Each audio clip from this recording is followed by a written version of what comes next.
Hi, and welcome to day 27 of 365 Days of Art. I have day 26 behind me, where I was working on a one-stroke marigold technique that I finally found the right way to do the one stroke on the canvas, and that is to use Liquitex's matte medium, just a little bit with your paint, and it glides perfectly for this technique. As you can see behind me, I already have my background prepped. It is a darker color than what I've been using in the past. However, today I've created kind of my own composition. I'm really just going to be working from memory using the techniques that I've learned already, trying to stick within the leaves and the flowers that I've been learning. There is some red on my palette, very excited about that, and I'm hoping something comes out good today, but we're just gonna play and have fun, right?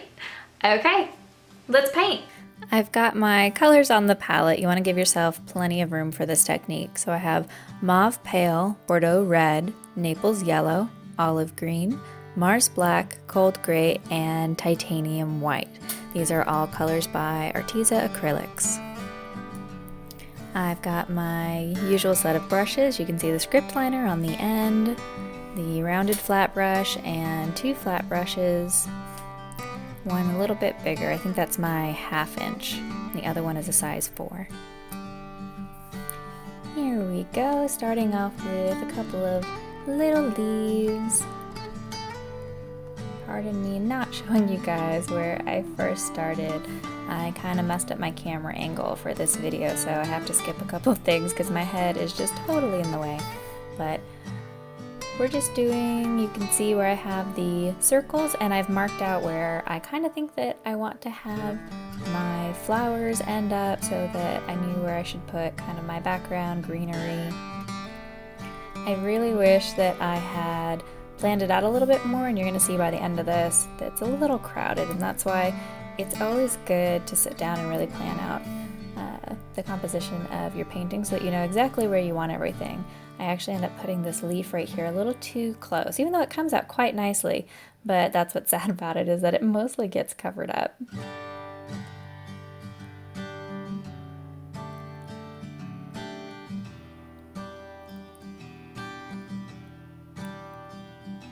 Little loop. Once again, I am just working without changing the angle of my canvas, which is always an option, a very popular option for this technique, so don't feel bad if you need to move your canvas. I'm just leaving mine like that just because I can't really, discovered I can't work with things flat, just too much for me.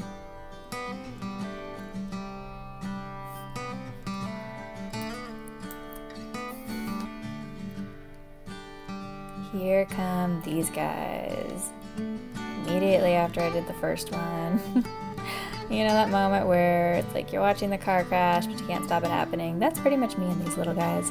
Is I start to put them on there, realize I don't really care for them, don't feel like covering them up or doing anything about them, so I just kind of let them exist, and of course to balance it out, I'm gonna throw one on the other side. Sometimes it's worth covering up, sometimes not. Sometimes you just gotta go with the flow and be like, alright, I'm good with that, that's fine. It's not the focal piece.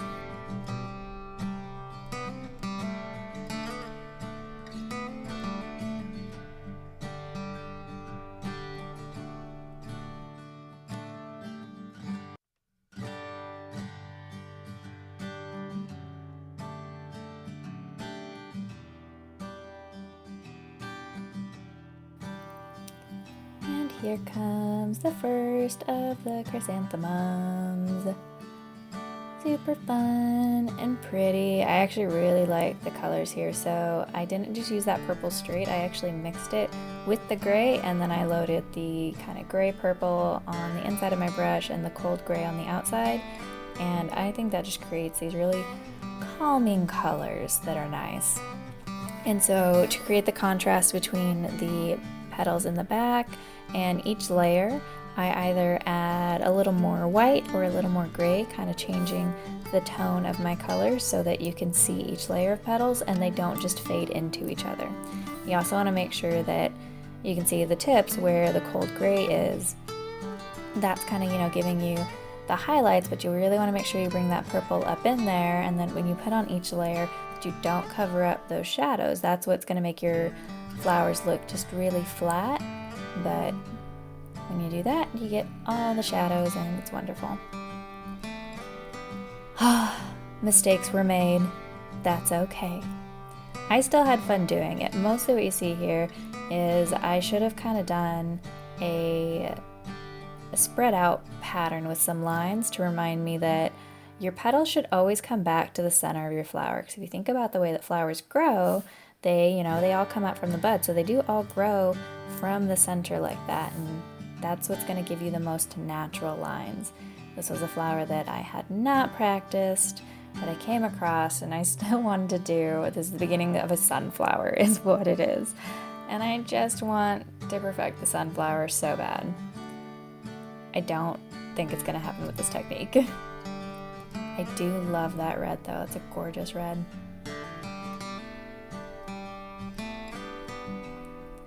And that's okay. Just the colors of your painting can make you happy too. I think that's what I learn each time I go to learn something and I get frustrated with it, is that at the end of the day, I really enjoy either the color or just the feeling of the paint on the canvas. There's always a silver lining in everything. So even though I don't care for the way that these petals are shaping up or the way that this flower really comes out in the end, it was really fun just gliding the paint across the canvas. And I do really enjoy the kind of fading mixture effect that's happening here as I'm putting these white petals on and blending it in with that red. I think that's fantastic, and if I can figure out how to kind of harness the right angles for the flower, that there's really something there. And that's what we hope to do when we practice. We don't expect things to come out perfect, right? You're not going to do it perfect on your first, second, or honestly even your 10th try. You're always going to be learning something new, and that's totally cool and brilliant and fun. Always be a student. It's actually really good for your mind too. That's how you keep it active. You should always pick, even if you already have your style figured out, or even if you already have things figured out, and whatever it is that you do, it's always good to pick something new to learn. Keep your brain active. Yep, see, there comes the middle of the flower. I was trying to go for the sunflower. I looked up reference photos, and it just wasn't going to happen with this technique. I think if I wanted to paint the picture of the sunflower I found, I would just really want to do a layering. So I think now that I've got to play with this technique, I am going to go back in and we're going to try some different techniques for painting flowers and just painting a variety of different things that need different angles and different shadows. I think that's my biggest critique of this technique, is it's very good for kind of the straight on, and I've seen people do some angles that come out nicely, but for the most part, it's really hard to create motion in your pieces with this technique. You have to know exactly where those petals are going to go and where they're going to fall. It's all about kind of, doing those same motions, but when you want your flower to face upwards, really, I wanted my sunflower to be facing upwards and have the petals kind of come down, but I just didn't know how to do that.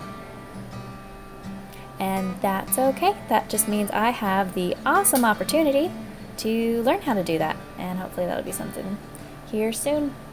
Any paint that you're going to put on your script liner, just remember you're going to want to load your script liner almost before every line. It's very thin bristles, which means it's not holding a lot of paint or water. So if you feel like you're constantly loading your script liner, that's why. That's just the nature of that brush, and that's fine. If you want those really nice, sharp, crisp, fine lines, just keep loading up that brush.